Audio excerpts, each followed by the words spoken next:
In this video, I'm going to show you how to make background transparent on Jotform.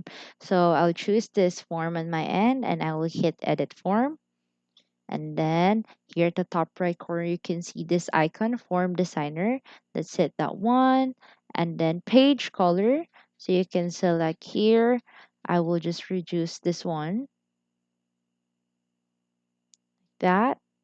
So this is their color in here. Let's try to remove this image first. Let's remove all of this and then the page color into to this one, or we could also use the color code of transparent, so which is FFF.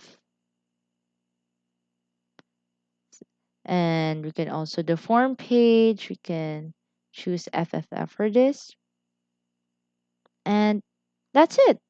That's how to make background transparent on chat form. So if you have any questions, please let me know down in the comments below and I'll do my best to help you out.